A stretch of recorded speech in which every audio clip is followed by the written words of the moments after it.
Hello and welcome to the Southeast Iowa Video Network's Community Profile, powered by KCTC. Thanks to Casey and all the gang at KCTC for their support of these shows and a lot of the shows on the Southeast Iowa Video Network. I'm your host for today. Greta is out doing other things and doing Greta things, so you got me today. But Greta will be back in a couple weeks to kind of take over her natural spot in this seat. But today I'm excited to say that we're joined by Dan Henderson. And Dan is the director of Washington for Justice, and Washington for Justice does a lot of things, and I assume you'll talk about all of them, but I know one of our focuses today is the Juneteenth holiday is coming up next week. June 19th, I believe, is the actual day. But you have several events planned, not just on June 19th, but a couple days next week. So, Dan, welcome to the show again. Yeah, thank you for having me. Yeah, absolutely. And as we talked about before, you've actually done this show more times than I have. So I'm going to do a lot of turning it over to you and let you talk about what you got going on. But I'm happy to do that. Okay.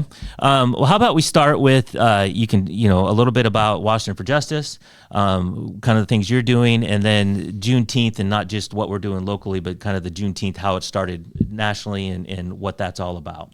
Yeah. So Washington for Justice has been around for about 5 years now. We formed back in 2020, kind of late 2020 that year. It was still sort of the COVID era. We did a lot of meetings by Zoom. Zoom. We all got on Zoom a lot then, right?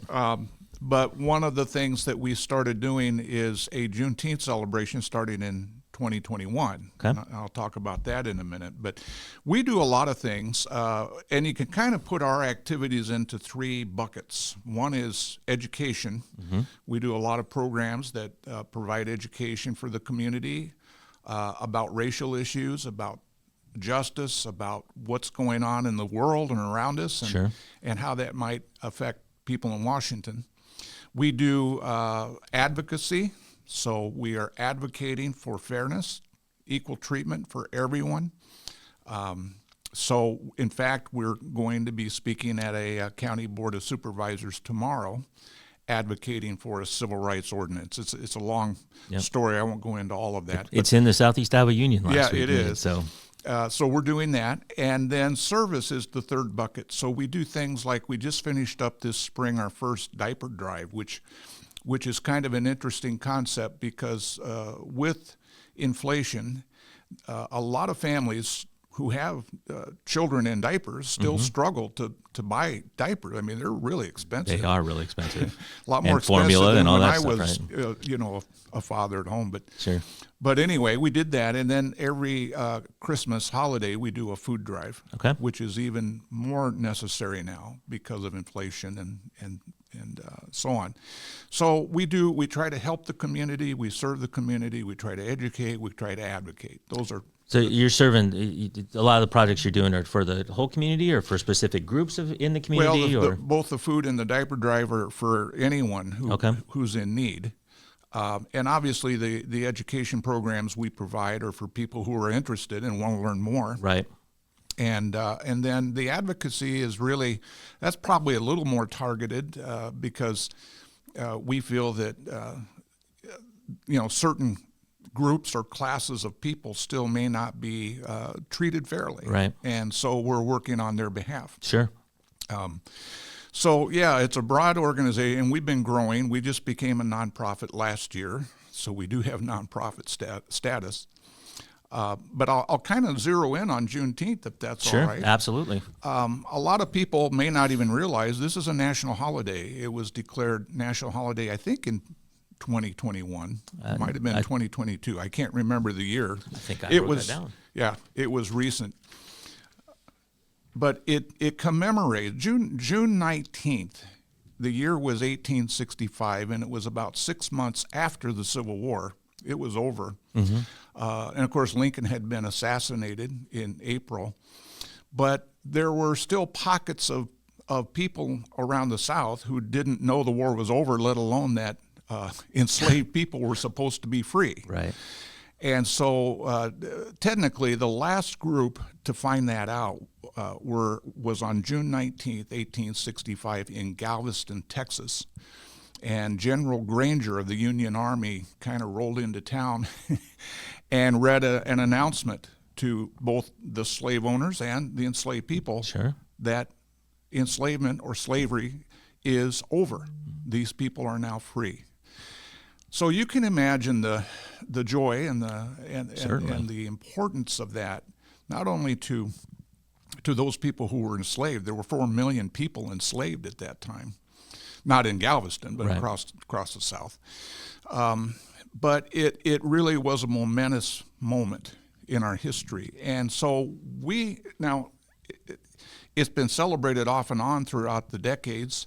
But in the last, I would say 20, 25, or 30 years, it's really taken on greater significance, particularly in the wake of the civil rights movement of the 60s. And now even Black Lives Matter. It's still an important holiday, not just, and we contend at Washington for Justice, it's important certainly for African American people, but it's just as important for Euro-Americans to recognize it. 100%. Yeah, so anyone who can't find something to celebrate in ending slavery, you begin to wonder about their humanity, I guess. But so anyway, that's the background of the holiday. It's my understanding that you kind of touched on this a little bit, but a lot of states were having celebrations before it became national. So it was kind of a growing, I don't want to call it a movement necessarily, but a growing thing. There was actually a lady from Galveston. She's a grandmother, African American woman, who for years and years pushed to get it to become a national holiday, and she succeeded. In fact, I think President Biden brought her to Washington to inaugurate the national. She was like in her 90s by that point, you know. But yeah, it was a state-by-state thing. And I think actually Iowa had recognized it. I can't remember the date now, but I think it was back 2006 or 7 as a state recognition, just like a lot of others. Sure. So here at Washington for Justice, we decided, you know, Washington does not have a large black population, of course, but it's just as important. It kind of falls under that heading of education, of what we do. Knowledge is power. Yeah. And so we decided back in 2021 to launch our first Juneteenth celebration, and it was a hit. We had Kevin Burt come down, if you know who he is. I do. He's great. He's a great musician. Yep. Put on a concert in the park. And then we've done different things each year. One year we focused on Be Like Buxton. It was a tribute to the town of Buxton, Iowa, which I don't know if you know the history of that. I do not. I'll come back another time and tell you about Buxton. Okay. But it's a great story. And we had an author of a book about Buxton come and do some readings and education again. So this year we have invited in, and kind of the theory behind it is for a lot of people in Washington who may not know or understand the contributions of Black Iowans. Our focus has usually been on inviting in Black Iowans who are doing just tremendous things, and so that's what we have lined up for this year. Okay. And I don't want to interrupt you, but how about we take a break and then we will come back and we will talk about the events that you do have planned for this year. Thanks. You bet. In the heart of rural Iowa, where community matters most, the connections we make are made to last. Meet KCTC, your hometown internet, phone, and TV provider. At KCTC, we're not just about technology, we're about people. Our dedicated team are your neighbors, committed to bringing you top-tier services right where you live. We believe in giving back to the community that raised us. Experience the power of a real connection with KCTC. Join us in building a stronger, more connected Southeast Iowa. At Seafirst Credit Union, we're all about making connections, like how we connect you to that dream vacation with a savings account designed to help get you on the flight there. Connect with Seafirst today and see why together is better. The Connie and Amanda team is dedicated to giving back to our community by actively engaging with our clients, businesses, and the public. When it comes to helping you find your next home, investment, or commercial space, the Connie and Amanda team is here for you. Bring the kids, share the memories, celebrate 75 years of traditions at the Midwest Old Threshers Reunion. Relive the magic of steam engines, antique cars, and trucks, tractors, gas engines, and horses. Whether it's your first visit or a cherished tradition, you'll enjoy the delicious foods, the thrill of an Old West shootout, and the excitement of nightly grandstand entertainment. For 75 years, this has been the place where memories are made at the 2025 Midwest Old Threshers Reunion, August 28th through September 1st in Mount Pleasant, Iowa. Visit oldthreshers.com for more details. At WCHC, our goal is to take great care of our patients and our staff. We are able to approach you, take care of your issues, but also give you a path, as far as referrals or treating you right then and there. Our role in the community is taking care of something that matters to everyone. It's their family and their health. More than you expect for your health care. Hello and welcome back to Southeast Iowa Video Network's Community Profile. We are here today with Dan Henderson of Washington for Justice, talking about Juneteenth, not only nationally, but now we're going to focus a little more narrowly onto what's going on in Washington, and they have several things lined up for the next week, I guess. I think it's right? the week after next. The week after next. I think. Okay. I don't know. I lose track. Depends on what day it is. Yeah. So Dan, I'll turn it back over to you and let you tell us what you got going on. Great. Well, thank you. And I'll mention up front, we've got some great sponsors and partners in putting these events on. I want to mention Community First Credit Union is a major sponsor for these events, and they're always really willing to help. We're also partnering with the Public Library, Washington Public Library, who is kind of co-sponsoring a couple of these events. So let me run through what we're offering. We think it's going to be exciting. Yep. We have a great week, and it's for all ages. We've got things planned for kids, we got things planned for adults, and everybody in between. So mark your calendars. We got the first event we have is on Tuesday, June 17th. And we are showing a documentary film called The Negro Artist. It's a documentary about Caleb Rainey, who is from Iowa City. Okay. And last year, a documentary was created to highlight his spoken word poetry and his performances. And he has actually been in Washington a couple of times in person. Okay.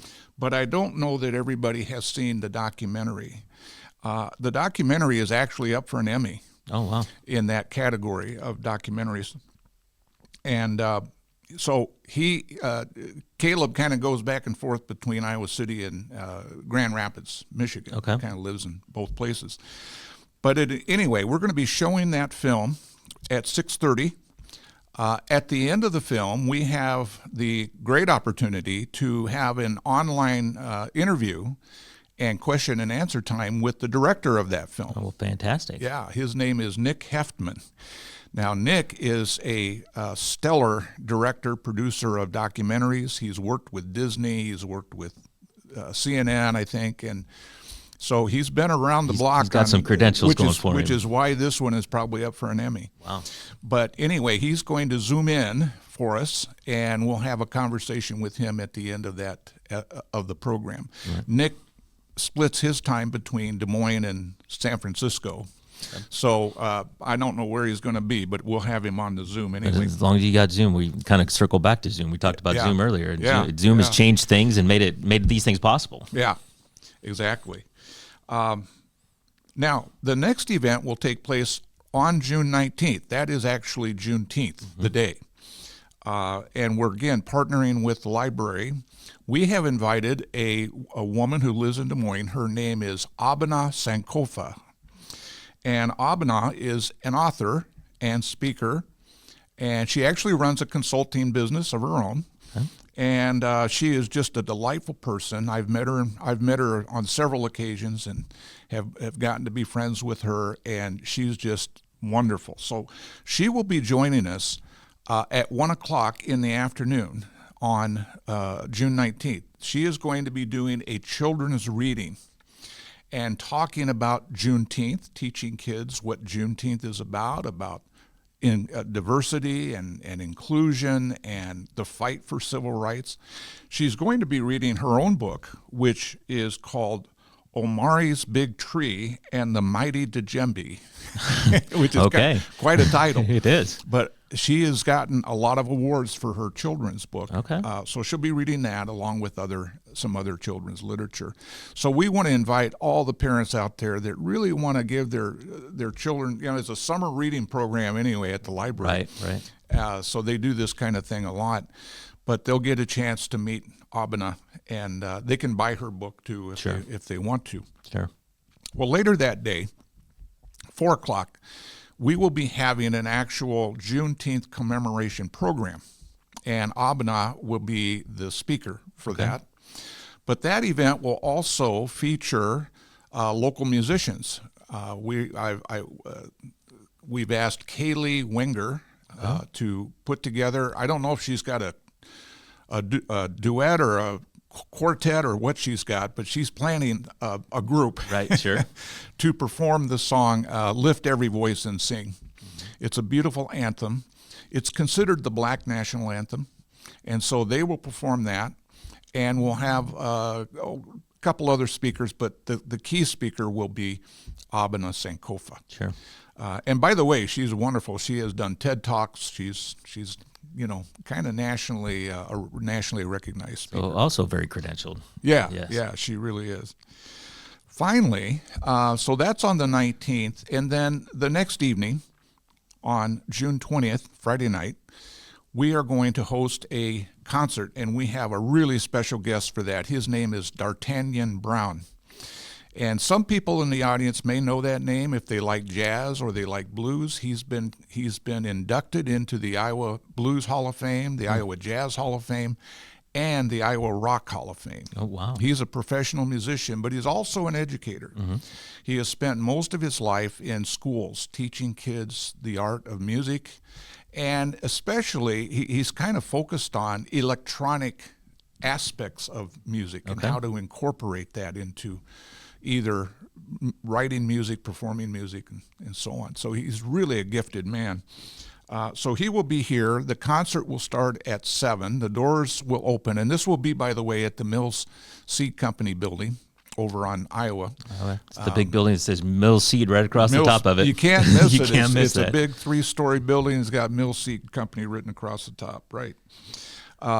And by the way, all of these events are free. Okay. So we're not charging the public for any of this. That's why we have sponsors, and we really, really are grateful for the people who have given their donations to help support this. So we don't have to charge anything. But at any rate, there's something there for everybody. If you like music, if you like literature, if you like film, we kind of have it all. That's a high-powered lineup. It is, and some really good people. And the cool thing about it is all of these African-American people are Iowans. Right. And when they talk about their experience, they're not talking about, something going on in L.A. or New York. It's not a theoretical speech. It's about, they understand Iowa. They understand what it's like to be African-American in Iowa, which is frankly quite a different experience than what it might be for an Euro-American in Iowa. So I think that's important for people in our community to hear and understand. Keep an open mind. Right. Because there may be things you hear that will challenge assumptions that we have, but that's called learning. Learning and growing, right? Learning and growing. So I hope everybody will come out and support these events. And by the way, on June 19th, the event at 4 o'clock is right before Farmers Market. So if you're coming down to Farmers Market anyway, just come a little early. Come early. Come to the library. You'll see a great program, and then you can go enjoy the farmers market. That's right. Yeah. Okay. Well, Dan, that is fantastic. You guys, I'm sure it's a labor of love, and you guys have spent a lot of time organizing, putting this together. And yep, we've got some great volunteers too. So I want to thank all of them ahead of time. Well, so I guess to kind of piggyback off that a little bit. So I assume you're always looking for volunteers, looking for members, looking for that kind of thing. Absolutely. We've grown quite a bit over the past year or so, particularly since now that we're a nonprofit, a little more organized. We have a board of directors. About, I want to say 8 or 9 people. We can add more. Sure. So, but we do have people that want to join us. They like, I think, the positive impact that we're bringing to the community. We're not trying to create controversy Right. or condemn anybody for any particular reason, but we are trying to highlight needs. Highlight and educate. Yep, and help people, like I said, maybe challenge some assumptions. That's a good thing. And then we all grow. And ultimately, I think it makes our community a better place. Absolutely. So Absolutely. that's what we're about. Okay, so do you have Facebook, phone number, email, anything you want to put out there? I can give you all of that. So phone number is 319-461-1055 if you want to get a hold of us on the phone. We have a Facebook page, Washington for Justice, one word. Okay. On Facebook, you just can do that search. You'll find it pretty easy. The problem with Washington is there's a Washington in every state, I think. Right. And then there's Washington, D.C., there's Washington State. So you probably have to put Washington for Justice, Iowa. Right. And then you'll find us. Right. And then what was the other one? Email. Oh, email, yeah. And that's the same thing, Washington for Justice, one word, @gmail.com. Okay. And I'm betting that we can figure out a way to get those into the comments on this post, and so we can kind of go from there. Yeah. And people may see some flyers posted around town. We've got flyers for Juneteenth posted around, and we sure are looking forward to seeing folks. Okay. All right. Well, Dan, thank you very much. Anything else you want to add as we wrap up here? No, just thanks for the opportunity. Of course, you did great on your first. Well, it's my first go around at it. So yeah, you did good. So sometimes we just sit here and make things up, but it's okay. We got it. But I appreciate you coming in, and I'm glad I had a seasoned veteran of the show to help me along, and we can kind of go from there. So. Again, Dan, thank you very much. Great stuff happening in Washington all year round, but that you certainly are contributing to that, and appreciate that. And so we will wrap this one up. And until next week, thank you for joining us.